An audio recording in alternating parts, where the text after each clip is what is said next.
त्वामावर्णनकवय्य करुणाप्रताभ्ये ज्ञानक्रियाभजनलभ्य अलभ्यन्ययै।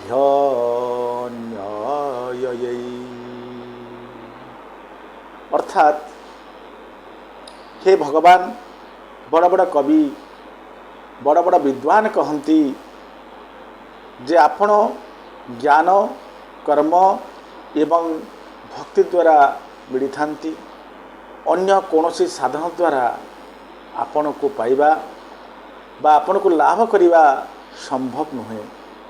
अर्थात अन्य कौनसी भी साधन द्वारा आपण को हासिल करि हब नाही, आपण मिलिबे नाही। तेणु प्रश्न मोर गोटे प्रश्न करुचंती भक्त भगवान को जे मोर गोटे प्रश्न, कौन से प्रश्न? इतेन कोन वरदो स्वातः केशलस्ताह। अर्थात एमिति कौन कले कोशलवासी अर्थात अयोध्यावासी जार दुर्भाघास जंगम इत्यादि ताको मध्य प्रभु आपण स्वर्ग को नहीं गले। एमती कौन से मानक पाखरे थिला, कि गुण देखिले सेटिकार स्थांग समस्त जनमानस ठू लगाई जिते स्थावर जंगम अछंती दुर्भाघास पर्यंत आपण समस्त को स्वर्ग नहीं चलीगले। अयोध्यार घास कि कर्मानुष्ठान करिथिला प्रभु? वृक्ष माने कि धर्मानुष्ठान करिथिले? ए परिस्थिति रे आपण चिंता करंतु, जेतेबेले प्रभु मोर लीला संवरण करिसंती, जेतेबेले वैकुंठ को जीवार समय आसीछि, प्रभु अयोध्यार कहारी को भी छाड़ी नाहंती। लोकक कथा छाड़ंतु, सेठिकार वृक्ष स्थावर जंगम एमती कि दुर्भाघास पर्यंत समस्त को प्रभु निज सहित स्वर्गधाम को नहीं जाइछंती। जेतेबेले एते लोक स्वर्गधाम जाई पारुचंती, आपण सुनिले आश्चर्य हेबे। 5 जन लोक प्रभुंक सह वैकुंठ को जाई पारि नथिले। से 5 जन किए किए चलंतु आमे आलोचना करिबा। से 5 जन हेले विभीषण जाई नथिले, हनुमान जाई नथिले, जाम्बवंत जाई नथिले, विविध जाई नथिले, मयंत जाई नथिले। एई 5 जन ही स्वर्ग जीवारु वंचित होइथिले। एई 5 लोक भगवान के सहित वैकुंठ को जाई पारि नथिले। केते बड़ वैकुंठ यात्रा हेउथिला, समस्त को वैकुंठ प्राप्ति होइथिला। भगवान कर जो वैकुंठ को प्राप्त करने को केते बड़ बड़ ऋषि मुनिगण अमरात्मागण साधन करुचंती। घास को मध्य वैकुंठ मिलुचे आज प्रभु दयारु। यही अवसर रे मध्य यही 5 जन को वैकुंठ मिलला नहीं। एमाने वैकुंठ जीवार वंचित होई ए मर्त्य मंडल रे सेमती अनेक वर्ष पर्यंत कहीं आज पर्यंत विद्यमान अछंती। यार कारण कौन? प्रभु कौन पाई एमाने को वैकुंठ नेले नहीं? ये 5 जनकर कहानी चलतु जानिबा। कौन पाई एमाने वैकुंठ जाई पारले नहीं? प्रथमे विभीषण कथा आम विचार करिबा। विभीषण को प्रभु सांगर नहीं वैकुंठ गलेनी कारण विभीषण कामना जोगु ये बंधन रे बांधी होई पड़िथिले। विभीषण जेतेबेले प्रभुंक शरण नबाकू आसिले, सेतेबेले विभीषण का मन भितरे कामना थिला जे प्रभु जेपरी बाली को मारी सुग्रीव को राजा करिले, ठीक सेमती मो भाई रावण को मारी मते मध्य राजा करदेवे। प्रभु एक कथा जानी पारिले। प्रभु सांगे सांगे कौन कले, जितेबले विभीषण आसी मो प्रभु पाखे पहुँचती प्रभु जानीपारिचंती विभीषण आज मो पाखक आसी मन भितर तांकर रही कामना। से कामना कौन? रावण को मारी मते प्रभु कौन करेंगे? लंकार राजा बनईदेवे। से विभीषण आसु आसु प्रभु राज तिलक करदेले कहार? विभीषणकर। एवं लंकेश बनाई देथिले काहाकू? विभीषण को। एवं भगवान कहिथिले जाओ एक कल्प पर्यंत राज्य भोग कर, जे पर्यंत तुम मनरू राज्य भोग करिवार निशा न खसिची, तुमर आशा न मौलुची राजभोग करिवार आशा, से पर्यंत तुम्हें राजभोग करिव।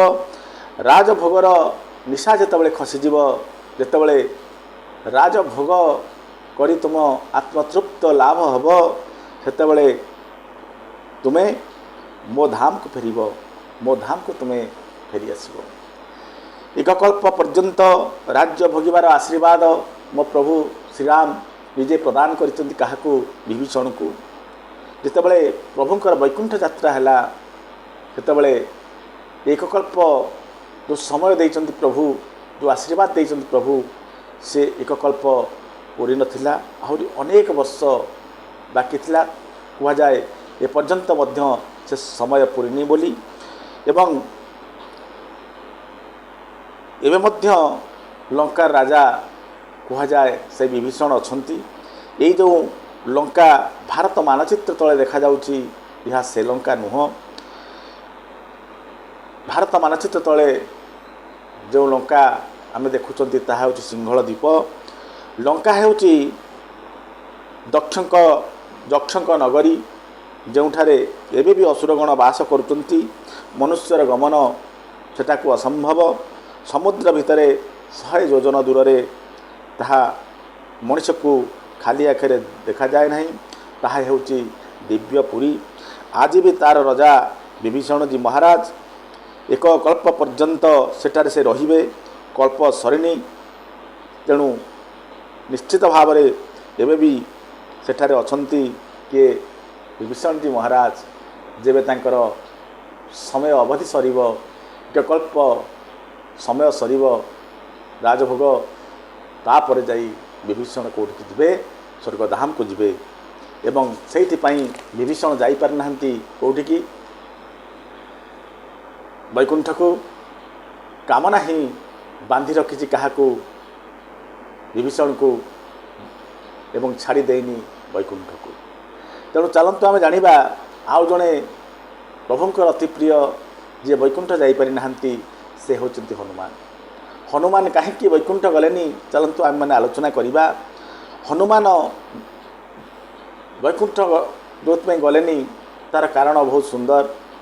भगवान जितेबाला वैकुंठ जावा कथा घोषणा कले, निजर अति प्रिय हनुमान को डाकी कहले,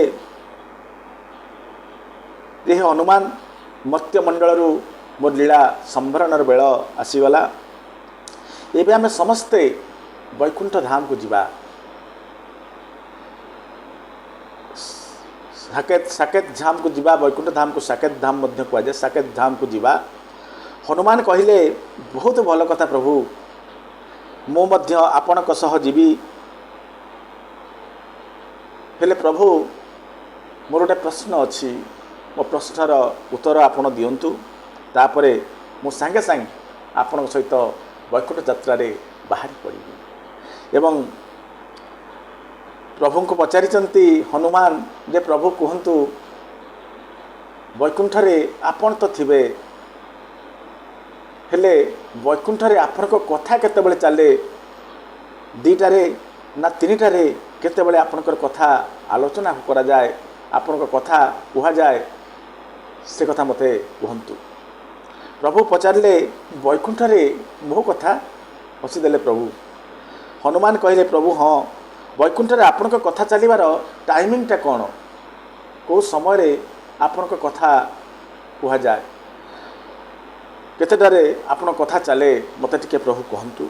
भगवान कहले, हनुमान वैकुंठ रे मो कथा हुए नहीं, वैकुंठ रे मु थाए, तेणु मो कथार आवश्यकता किछि न थाए। हनुमान कहले प्रभु आपण कथा सेठारे हुएनी।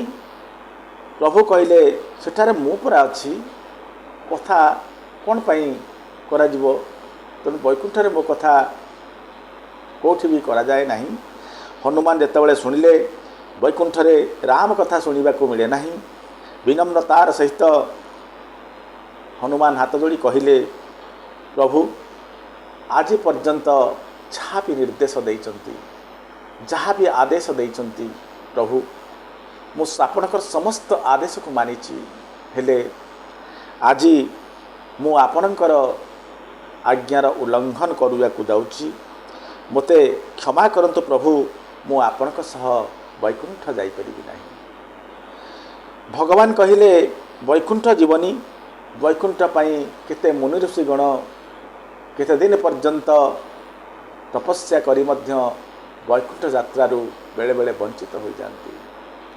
आज हनुमान तुम पाई वैकुंठर द्वार जिते खोला होईची तुम्हें मना करुच मु वैकुंठ जीविनी कौन ये केवल मोरी कथा शुणिया पाई ये कथा प्रति तुम आग्रह एते कौन पाई। हनुमान कहले वैकुंठ तो राम कथा हबनी प्रभु राम कथा बिना मु बंची पारि नहीं तेणु मु वैकुंठ जीवी नहीं। मु प्रभु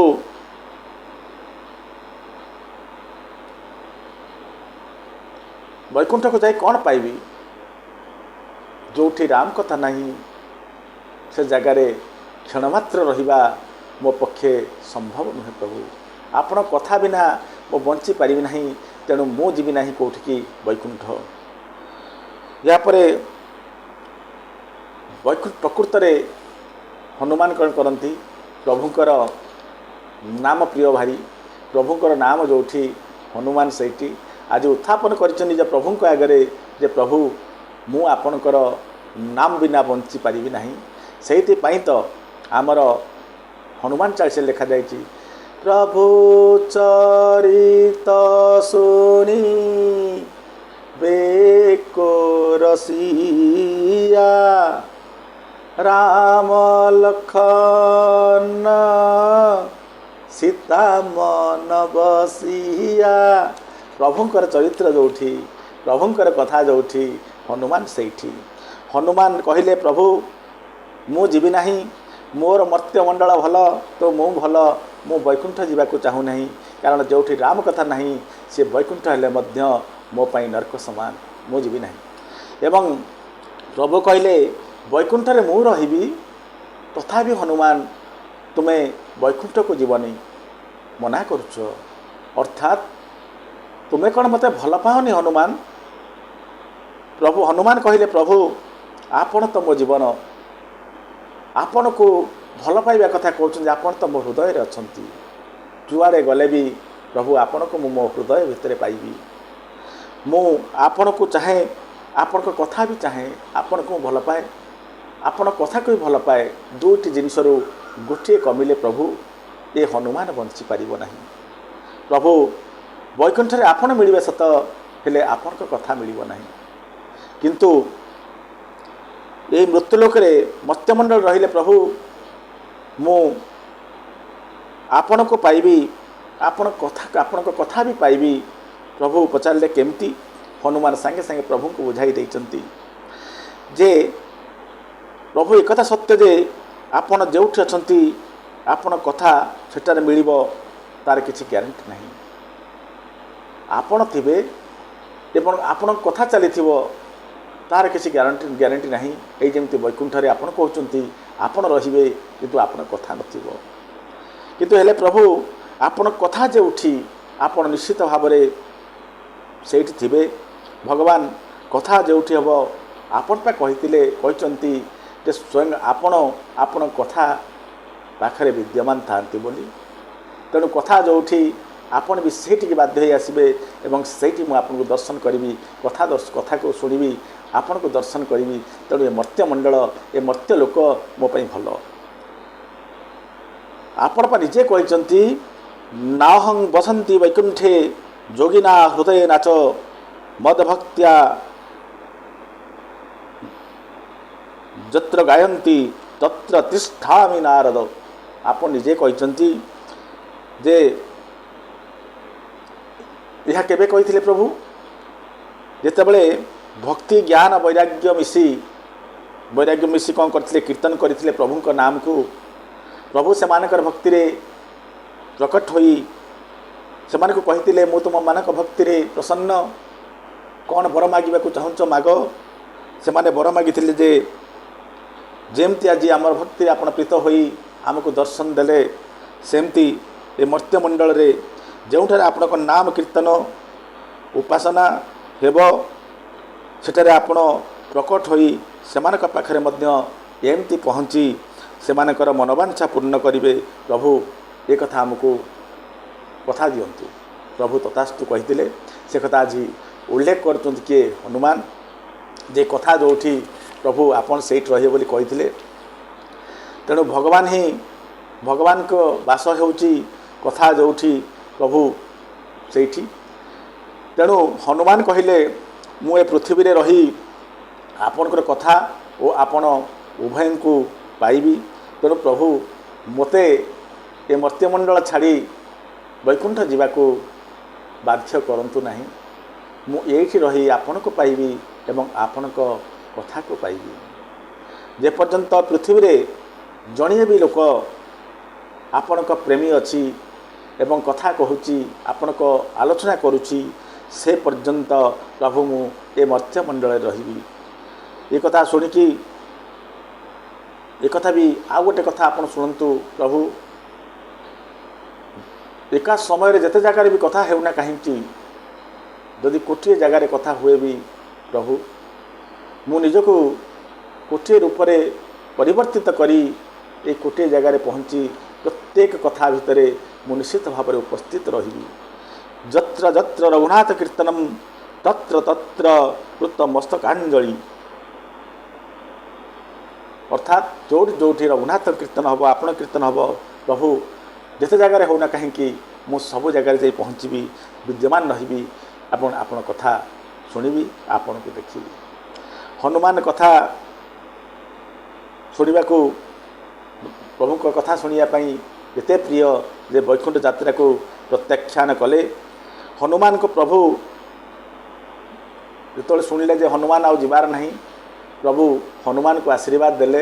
କହିଲେ, ଯାହା ହଉ ହନୁମାନ, ତୁମେ ମୋର ଅନନ୍ୟ ଭକ୍ତ, ମୋ କଥା ଶୁଣିବା ପାଇଁ ବୈକୁଣ୍ଠ ଯାତ୍ରା ଭଳି ମହାନ ଯାତ୍ରାକୁ ତୁମେ ପ୍ରତ୍ୟାଖ୍ୟାନ କରୁଛ ଏବଂ କହୁଛ ଏ ମର୍ତ୍ତ୍ୟମଣ୍ଡଳରେ ରହିବ ବୋଲି। ଯଦି ମର୍ତ୍ତ୍ୟମଣ୍ଡଳରେ ତୁମେ ରହିବାକୁ ଚାହୁଁଛ, ତାହେଲେ ମୋର ଆଉ ଗୋଟେ କାମ କରିବ।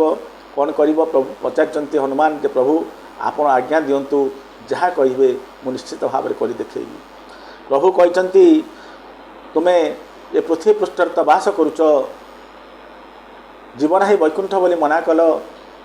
ତୁମେ ମୋର ଯେଉଁ ଭକ୍ତମାନେ ରହିଲେ ସେମାନଙ୍କର ସୁରକ୍ଷା କବଚ ହୋଇ ରୁହ। ଯେତେବେଳେ ବି ମୋ ଭକ୍ତଙ୍କର ବିପତ୍ତି ଆସିବ, ଆପତ୍ତି ଆସିବ, ସେତେବେଳେ ତୁମେ ସେମାନଙ୍କର ପାଖରେ ପହଞ୍ଚି ସେମାନଙ୍କର ରକ୍ଷା କରିବ। ସେମାନଙ୍କୁ ଜୀବନରେ ଆଞ୍ଚ ଆସିବାକୁ ଦେବ ନାହିଁ। ତୁମେ ସବୁବେଳେ ସେମାନଙ୍କର ସୁରକ୍ଷା କବଚ ହୋଇ ରହିବ। ଆଜି ମୋତେ ଏ କଥା ଦିଅ। ତେଣୁ କଥା କହୁଥିବା ଲୋକ ବା କଥାବାଚକ ଭଗବାନଙ୍କର ଭକ୍ତଙ୍କର ରକ୍ଷା କବଚ ସାଜି ହନୁମାନ ଆଜି ପର୍ଯ୍ୟନ୍ତ ଏ ମର୍ତ୍ତ୍ୟମଣ୍ଡଳରେ ବିଦ୍ୟମାନ। ଯେତେବେଳେ ବି ଆପଣଙ୍କ ଜୀବନରେ କୌଣସି ବିପତ୍ତି ଆସିବ, କୌଣସି ଆପତ୍ତି ଆସିବ, କେହି ଆସୁ କି ନ ଆସୁ, ନିଶ୍ଚିତ ଭାବରେ ହନୁମାନ ଆସି ଆପଣଙ୍କର ଦୁଃଖ, ଆପଣଙ୍କର କଷ୍ଟ, ଆପଣଙ୍କର କ୍ଲେଶ ସବୁ ଦୂର କରିବେ, ସନ୍ଦେହ ନାହିଁ। ଯାହା ହେଉ, ଇଏ ତ ଗଲା ହନୁମାନଙ୍କ କଥା। ଏବେ ଜାମ୍ବବନ୍ତ କାହିଁକି ଗଲେ ନାହିଁ?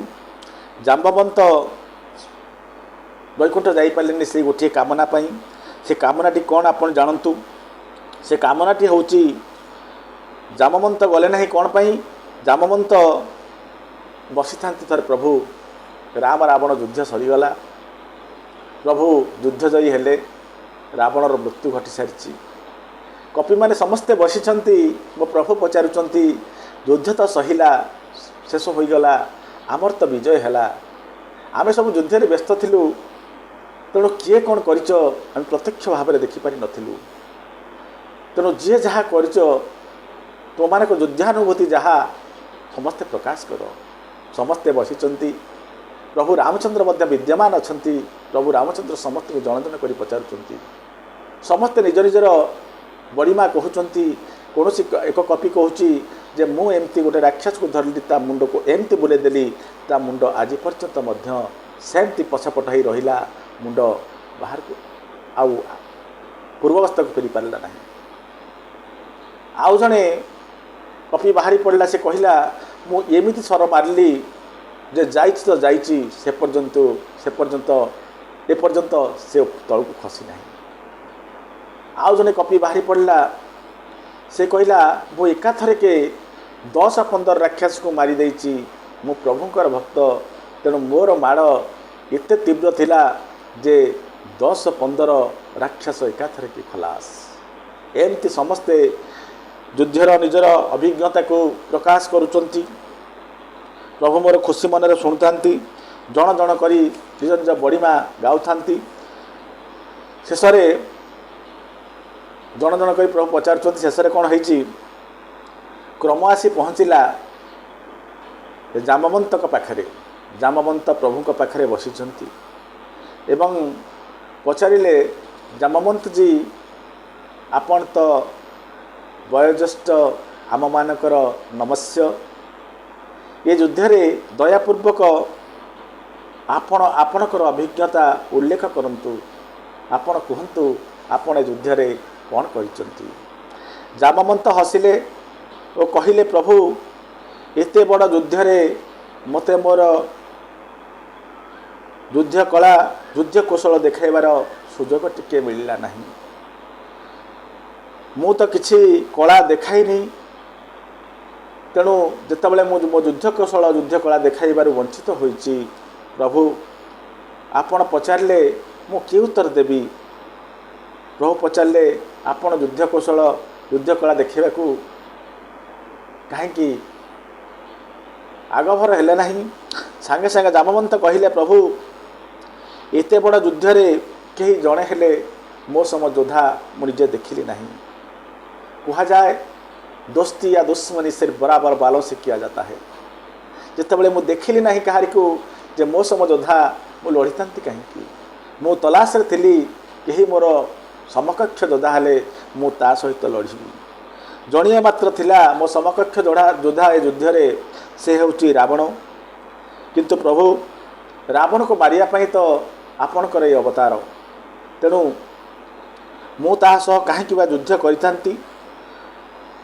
तेणु मु आपण ख्याति बंचाई रखापी आपण ख्याति को अक्षुण्ण रखापी मु जानी मोर समकक्ष योद्धा हो पारि था रावण जेहेतु रावण आपणकर शिकार आपणकर ये अवतार होउची रावण पाई सेति पाई प्रभु मु जानी सुनी रावण सह युद्ध कली नहीं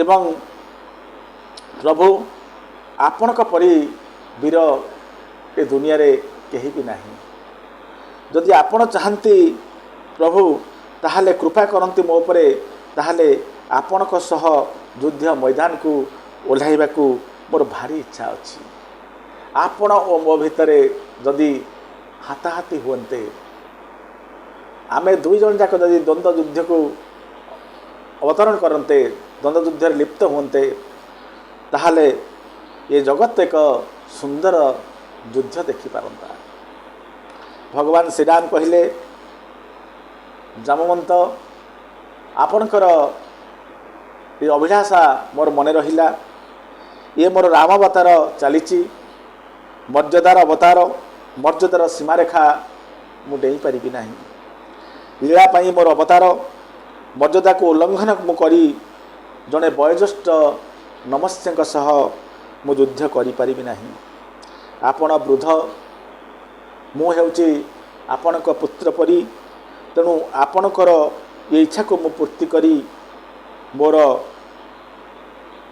जो रामावतार को जो उद्देश्य रामावतार होइची मर्यादार रामावतार से मर्यादा को मु क्षुण्ण करने को चाहूँ नहीं मन रहिला तुमर ये अभिलाषा मन रहिला ये अभिलाषा को मु निश्चित भाव में पूरण करी द्वापर जुगरे आपणक सहित ମୁଁ ଯୁଦ୍ଧ କରିବି, ଆପଣ ଯୁଦ୍ଧ କଳା ଦେଖାଇବେ ଏବଂ ମୁଁ ଆପଣଙ୍କ ସହିତ ଆପଣଙ୍କ ଯୁଦ୍ଧ କଳା ସେ ଦ୍ୱାପର ଯୁଗରେ ହିଁ ଦେଖିବି।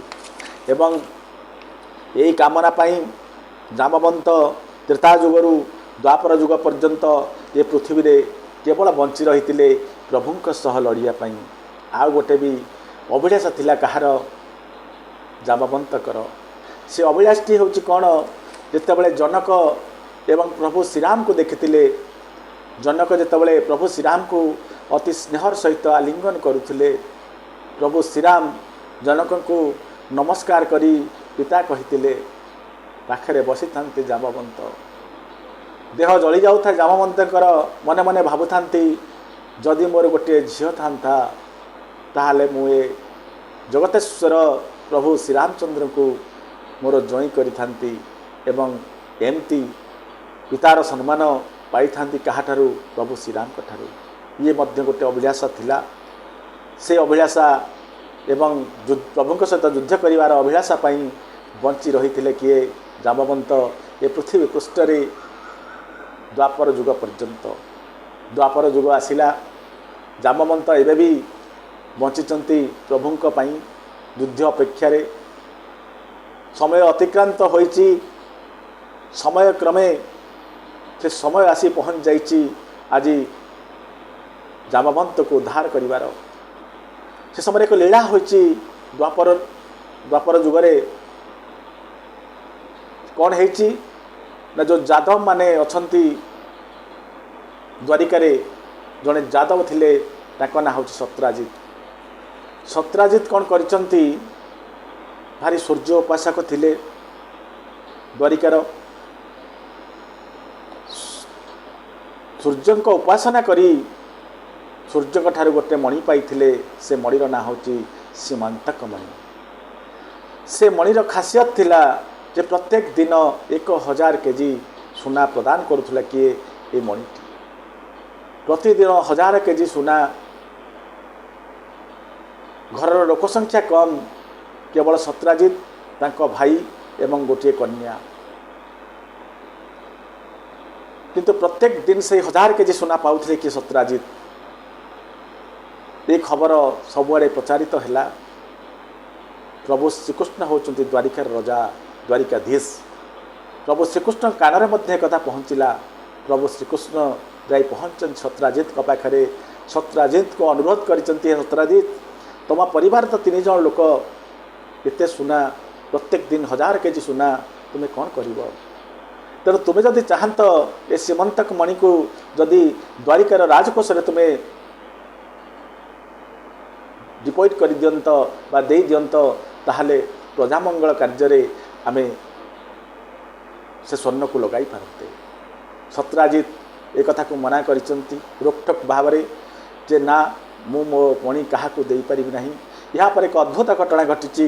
କ'ଣ ଘଟିଛି ନା, ସତ୍ରାଜିତଙ୍କ ଭାଇ ସେଇ ମଣିକୁ ପିନ୍ଧି ବାହାରକୁ ବାହାରିଛନ୍ତି ଏବଂ ଯେଉଁଦିନ ବାହାରକୁ ଯାଇଛନ୍ତି, ଏହା ପରଦିନ ଘଟଣା, ଯେଉଁଦିନ ଯାଇଛନ୍ତି ସତ୍ରାଜିତ, ତା ପରଦିନଠୁ ସତ୍ରାଜିତ ଗାୟବ, ଆଉ ଫେରି ନାହାନ୍ତି। ଯେତେବେଳେ ସତ୍ରାଜିତ ଫେରିନାହାନ୍ତି, ସତ୍ରାଜିତଙ୍କ ଭାଇ ଫେରିନାହାନ୍ତି, ସତ୍ରାଜିତ ମନେ ମନେ ଭାବିଛନ୍ତି। ଯେତେବେଳେ ଦିନ ପରେ ଦିନ ଗଡ଼ି ଚାଲିଛି, କୌଣସି ଖୋଜ ଖବର ନାହିଁ ସତ୍ରାଜିତଙ୍କ ଭାଇଙ୍କର। ସତ୍ରାଜିତ ମନେ ମନେ ଭାବିଛନ୍ତି, କୃଷ୍ଣ ଦ୍ୱାରିକାଧୀଶ ତ ମୋତେ ଆସି ମାଗିଥିଲେ ଏ ମଣି, ମୁଁ ଦେଲି ନାହିଁ। ଯେଉଁଦିନ ଦେଲି ନାହିଁ, ତା ପରଦିନଠୁ ମୋ ଭାଇ ନିଖୋଜ ଅଛନ୍ତି। ଅର୍ଥାତ୍ କୃଷ୍ଣ ମୋ ଭାଇକୁ ମାରିଦେଇ ସେ ମଣିକୁ ଚୋରି କରି ନେଇନାହାନ୍ତି ତ। ସେ ମନେ ମନେ ଭାବୁଥିବା କଥାକୁ ଆସ୍ତେ ଆସ୍ତେ ପ୍ରଚାର କରିବା ଆରମ୍ଭ କରିଛନ୍ତି। ସାରା ଦ୍ୱାରିକାରେ ପ୍ରଚାରିତ ହୋଇଯାଇଛି ଯେ କୃଷ୍ଣ ହିଁ ସତ୍ରାଜିତଙ୍କ ଭାଇକୁ ମାରିଛନ୍ତି ଏବଂ ମଣି ଚୋରି କରି ନେଇଛନ୍ତି। ଏକଥା ଶୁଣିଲା ପରେ ମଧ୍ୟ ପ୍ରଭୁ ନୀରବ। ପ୍ରଭୁ ମନେ ମନେ ଭାବୁଛନ୍ତି, ମୁଁ ତ ଏ କର୍ମ କରିନାହିଁ। ଯଦି ମୁଁ ଏ କର୍ମ କରିନାହିଁ, ତାହେଲେ ମୁଁ ବିଚଳିତ ହେବି କାହିଁକି? ଯାହା କହିବାର ଅଛି ସତ୍ରାଜିତ କୁହନ୍ତୁ, ମୁଁ ସେ କଥାର କୌଣସି ଉତ୍ତର ରଖିବି ନାହିଁ। କାରଣ ଯେ ଭୁଲ କରେ ସେ ଚିତ୍କାର କରି କହେ, ମୁଁ ଭୁଲ କରିନାହିଁ, ଭୁଲ କରିନାହିଁ ବୋଲି। ମୁଁ ତ କୌଣସି ଭୁଲ କରିନାହିଁ, ତାହେଲେ ମୁଁ କାହିଁକି ଡିଣ୍ଡିମ ପିଟିବି? ଏମିତି ପ୍ରଭୁ ଚୁପ୍ ଅଛନ୍ତି। ତାପରେ ଯେତେବେଳେ ସବୁଆଡ଼େ କଥା ପ୍ରଚାରିତ ହୋଇଯାଇଛି, ଏକ ସମୟ ଆସିଛି ଦ୍ୱାରିକାରେ ଯେଉଁ ଲୋକମାନେ ମୋ ପ୍ରଭୁଙ୍କୁ ଭଲ ପାଉଥିଲେ, ଦୁନିଆରେ ସମସ୍ତେ ଦଳବଦଳୁ ଲୋକ, ए द्वारिका लोकों प्रभु कौन न करचंती। आज एक समय आसी ये सत्यराजित कथा निजर अति अंतरंग मैंने जो प्रभु उपर आंगुली उठेबा आरंभ कर देइचंती। मो प्रभु भाविचंती ना मते आज ये परीक्षा उत्तीर्ण होगा पड़ो, मते निश्चित भाव में प्रमाण करदेवा पड़ो ये जनमानस को जे श्रीकृष्ण एभली हीन काम करे ना। श्रीकृष्ण लवणी चोरी करें किंतु कहार मणि चोरी करें ना। प्रमाण करने मो प्रभु आज बाहरी जाइछंती, खोजी खोजी जाइछंती जंगल को। निकट एक जंगल रे प्रभु देखुचंती जे सत्यराजित भाईर मोर शरीर पड़ी। प्रभु जाई देखिचंती पाखरे सीमंतक मणि नाही। प्रभु देखुचंती गोटे सिंहर पदचिन्ह पड़ी। ए सिंहर पदचिन्ह को अनुसरण करी मो प्रभु जो जाइछंती पहुँची जाइछंती गोटे जगार जोटिकी सिंह मरी पड़ी। सिंह मरी पड़ी, सिंह को मध्य पाखे मणि नाही। प्रभु जानी मणि को आउ किए नहीं जाती पादचिन्ह देखिं गोटे भालुर। प्रभु कौन करचंती से भालुर पदचिन्ह को अनुसरण करी जाई पहुँच जाइछंती गुंफा भितर। गुंफा भितर जो पहुँच जाइछंती युद्ध होई 18 दिन काल युद्ध होई। से जाम्बवंत जी महाराज जहाँ को कथा देइथिले प्रभु मु हाथाहाथी हेबी बोली आज जाम्बवंत सहित प्रभुंकर युद्ध होई। 18 दिन काल युद्ध होई एवं सर्वशेष जाम्बवंत कौन करचंती गोड़ को धरी देइचंती प्रभुंकर। कहते प्रभु आपण कौन चिन्ह पारुना मु हूँ आपण से त्रेता जुगर भक्त से जाम्बवंत आउ आपण से युद्ध आशा नहीं मुझे कही युद्ध आपण मो भितर है। प्रभु मु जानीगली आपण प्रभु बोली मत क्षमा करतु। आपणकर उद्देश्य मणि नवाना ठीक अच्छे मुझे आपन को मणि दौची किंतु मोर गोटे अनुरोध आप रक्षा करेंगे। प्रभु पचार कौन तुम अनुरोध कह। यापर जाम्बवंत कहते जे प्रभु आपण मणि नौचंती नियंतु किंतु मो हृदयर मणि को मध्य आपण ग्रहण करतु। प्रभु पचार अर्थात अर्थात मो बुढ़ा हेलेनी मोर गोटे झी अच्छी से झील को मु आपण को दबा को चाहूँगी से झील को आपण ग्रहण करंतु। जामवंती को ग्रहण करंतु। प्रभु कहते प्रभु कौन बा करिवे। जामवंती को बाध्य होई ग्रहण करने को प्रभु राजी होइचंती। प्रभु मने मने भाविचंती मोर से अवतार रे केते आशा नहीं आसीथिला शूर्पणखा। ता मन भितरे मुहथिली भगवान भगवान को देखी तार रूप प्रति आकर्षित हवा स्वाभाविक कथा कि भूल करथिला शूर्पणखा।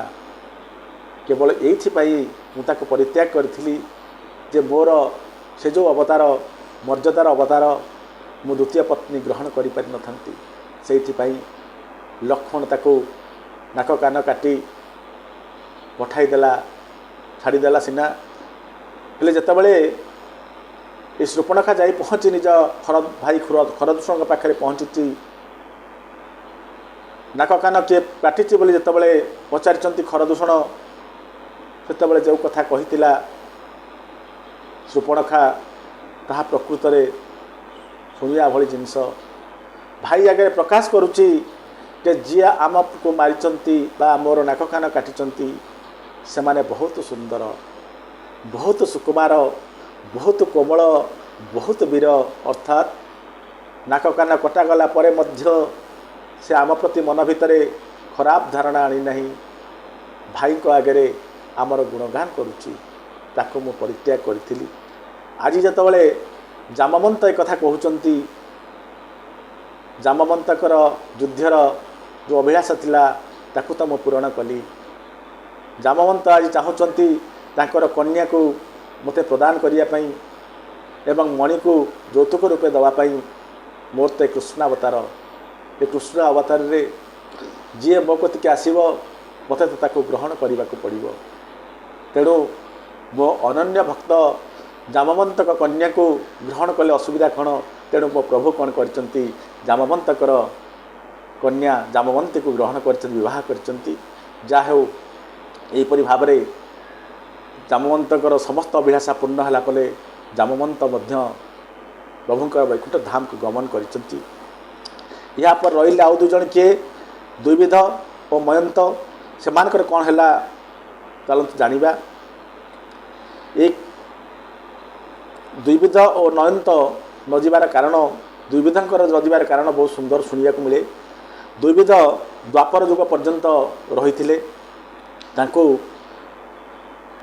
बलराम मारी राम कृष्णकर बड़ भाई बलराम ये दुर्विध को मारी मयंत द्वापर युग पर्यंत थिले।